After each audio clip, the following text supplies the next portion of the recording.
Hi மக்களே, அனைவருக்கும் வணக்கம். நாகாலாந்திலிருந்து நான் உங்கள் சகோதரி. இன்றைக்கி என்ன ரெசிபி பார்க்க போகிறோன்னா பருப்பு சாதம். இது வந்து கொங்கு நாட்டு ஸ்பெஷல். எங்கள் அம்மா வீடு திருப்பூர், கோயம்புத்தூர், பொள்ளாச்சி இந்த சைட்லாம் இந்த ரெசிபி ரொம்ப ஸ்பெஷல். பருப்பு சாதம் செய்யறதுக்கு ஃபஸ்ட்டு குக்கர் வச்சுட்டு அதில் எண்ணெயும் நெய் கொஞ்சமும் விட்டுருக்கேன். கடுகு போட்டிருக்கேன். கடுகு பொரியவும் ஜீரகம் போடுவேன். பார்ப்போம்.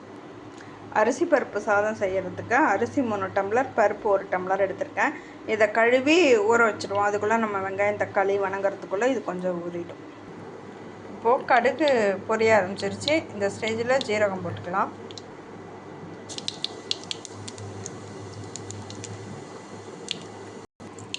இப்போது அடுத்து நெக்ஸ்ட்டு பச்சை மிளகாய் 2 போட்டுக்கலாம். பூண்டு பல் ஒரு 5-6 பல் மாதிரி தட்டி வச்சுருக்கேன், அதையும் சேர்த்துக்கலாம்.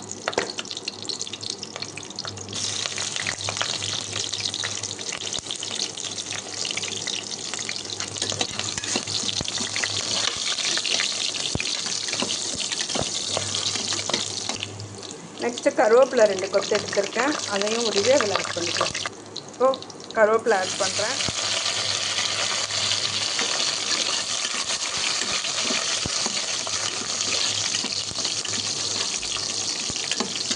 கருவேப்பிலை ஆட் பண்ணதுக்கப்புறம் வெங்காயம் ஒரு 3 வெங்காயம் அரிஞ்சு வச்சுருக்கேன், அந்த வெங்காயம் ஆட் பண்ணுறேன். இந்த அரிசி பருப்பு சாதம் பார்த்திங்கன்னா செய்கிறது ரொம்ப ஈஸி, சீக்கிரம் செஞ்சிடலாம்.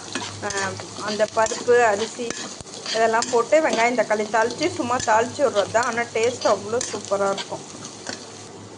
பூண்டு சேர்த்துருக்கிறதால நான் சோம்புத்தூள் கொஞ்சமாக சேர்த்துக்கினேன், நல்லா வாசனையாக இருக்கும். தக்காளி 2 அரிஞ்சு வச்சுருக்கேன். இப்போது தக்காளியை சேர்த்துக்குவோம். தக்காளி சேர்த்துட்டு நல்லா வணங்கணும். அதுக்கு கொஞ்சம் உப்பும் மஞ்சள், தக்காளி வணங்கிறதுக்காக கொஞ்சம் உப்பும் கொஞ்சம் மஞ்சத்தூளும் ஆட் பண்ணுறேன். இப்போது தக்காளி வணங்கிறதுக்காக கொஞ்சமாக உப்பு ஆட் பண்ணுறேன். நம்ம கடைசியாக உப்பு பத்தலைனா கூட போட்டுக்கலாம். இது தக்காளி வணங்கிறதுக்கு மட்டும் போட்டிருக்கேன். மஞ்சள் பொடி போட்டுக்கலாம்.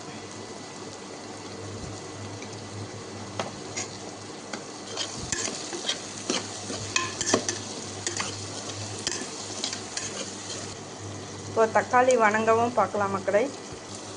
தக்காளி வணங்கிடுச்சு. பெருங்காய பொடி சேர்த்துக்கலாம்.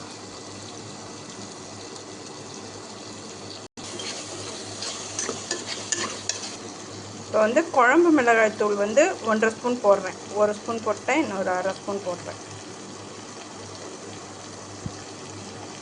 ஏற்கனவே பச்சை மிளகாய் 2 போட்டிருக்கோம், அதனால் இந்த காரம் போதும் எங்களுக்கு. உங்களுக்கு இன்னும் கொஞ்சம் காரம் வேணும்னா இன்னொரு 1/2 ஸ்பூன் மிளகாத்தூள் கூட நீங்கள் சேர்த்து போட்டுக்கலாம்.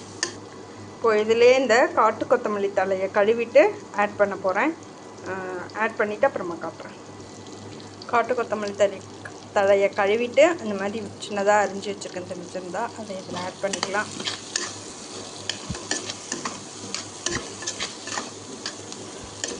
இப்போ ஆட் பண்ணிவிட்டு நான் தண்ணி அளந்து வச்சுருக்கேன், அதை ஊற்றிக்க போகிறேன். தண்ணி 1 டம்ளர் அரிசிக்கு 2 டம்ளர் தண்ணி ஊற்றுவேன். இது வந்து ஜீரா ரைஸ். இங்கே இந்த ரைஸ் தான் கிடைக்கும் நம்ம சாப்பாட்டு அரிசின்னு, ஜீரா ரைஸு. இதுக்கு 1 டம்ளருக்கு 2.5 டம்ளர் தண்ணி ஊற்றுவேன். அதன்படி நான் அளந்து வச்சுருக்கேன். இப்போ 3 டம்ளர் அரிசி 1 டம்ளர் பருப்பு எடுத்தோமா, வந்துட்டு 8 டம்ளர் 7.5 டம்ளர் அரிசிக்கு தண்ணி, பருப்புக்கு 1.5 டம்ளர் ஊற்றுறேன். அப்போது 8.5 டம்ளர் தண்ணியை நான் ஆட் பண்ணியிருக்கேன் இதில். இப்போ இந்த தண்ணி ஊற்றுனதுக்கு நல்லா கொதிக்கவும் அரிசி பருப்பு ஆட் பண்ணிக்கலாம். உப்பும் தேவையான அளவு பார்த்துட்டு ஒரு 2 விசில் விட்டால் போதும். இது விசில் நான் அரிசியை பருப்பு போடும்போது காட்டுறேன் உங்கள்கிட்ட. இந்த தண்ணி கொதிக்கிற கேப்பில் இன்றைக்கி இட்லிக்கு ஊற வைக்கணும். அதனால் நான் அரிசி உளுந்து அளந்து எடுத்துகிட்டு வந்துட போகிறேன். இட்லிக்கு அரிசி உளுந்து நான் எடுத்துகிட்டு வந்துட்டேன். இது கொஞ்ச நேரம் கழிச்சுட்டு ஊற வச்சு அரைச்சிடுவேன். இதை நான் அரிசி எவ்வளோ போடுவேன், உளுந்து எவ்வளோ போடுவேங்கிற ரேஷியோவை நான் ஒரு வீடியோவாக போட்டிருக்கேன். இட்லி வந்து சாஃப்டாக இருக்கும். இட்லியும் எப்படி வந்திருக்கு நான் அந்த வீடியோலையும் சொல்லியிருக்கேன், காட்டியிருக்கேன். வேணுங்கிறவங்க டிஸ்கிரிப்ஷனில் லிங்க் கொடுக்குறேன், வேணுங்கிறவங்க போய் பாருங்கள். நம்ம இட்லிக்கே அரிசி உளுந்து ஊற வச்சுட்டு வந்துட்டோம், அதனால் இன்னும் இது கொதி வரல. கொதி வந்தப்புறம் பார்ப்போம். தண்ணி நல்லா கொதிக்குது. நான் இந்த ஸ்டேஜில் உப்பு பார்த்தேன், உப்பு பத்தலை, அதனால் உப்பு கொஞ்சம் ஆட் பண்ணுறேன்.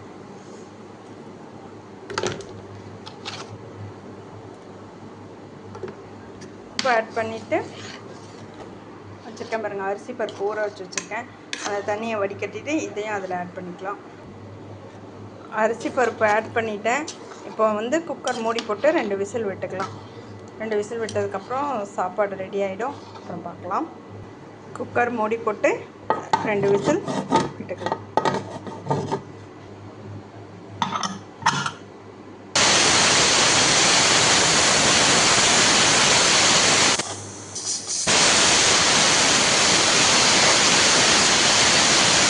இப்போ 2 விசில் வந்துடுச்சு. நம்ம இறக்கி வச்சிடலாம்.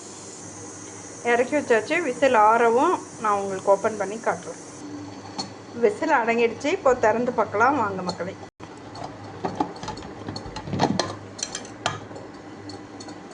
சூப்பராக ரெடி ஆகிடுச்சு பருப்பு சாதம். சாப்பாடு பாருங்கள் எப்படி உதிரி உதிரியாக இருக்குதுன்னு சொல்லிட்டு. இந்த அளவில் தண்ணி ஊற்றினோம்னா நமக்கு இப்படி கிடைக்கும். இந்த சாப்பாடு ரொம்ப டேஸ்ட்டாக இருக்கும். இது வந்து கொங்கு நாட்டு ஸ்பெஷலு. இது செய்கிறது ரொம்ப சுலபமும் கூட.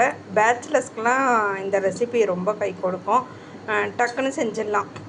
வெங்காயம், தக்காளி, பச்சை மிளகா, கருவேப்பிலை இருந்தால் போதும். டக்குன்னு செஞ்சிடலாம். அரிசி பருப்பு போட்டு கொஞ்சம் மிளகா பொடி போட்டு தாளித்து விட்டுடலாம். ரொம்ப சுவையாக இருக்கும். கொங்கு தமிழ் வந்து ஏனுங்க, என்னங்க, சொல்லுங்கள், இங்கே வாங்க, அந்த மாதிரி தான் பேசுவாங்க. அவங்களுடைய தமிழ்மொழி கேட்கவே நமக்கு அவ்வளோ இனிமையாக இருக்கும். அதுபோல் இந்த கொங்கு நாட்டு ஸ்பெஷல் பருப்பு சாதமும் ரொம்ப சுவையாக இருக்கும். இந்த மெத்தட் நீங்களும் செஞ்சு பார்த்துட்டு எப்படி இருக்குன்னு டேஸ்ட்டு சொல்லுங்கள், கமெண்ட் பண்ணுங்கள். தேங்க்யூ மக்களே. வாழ்க வளமுடன். Wish you wealth.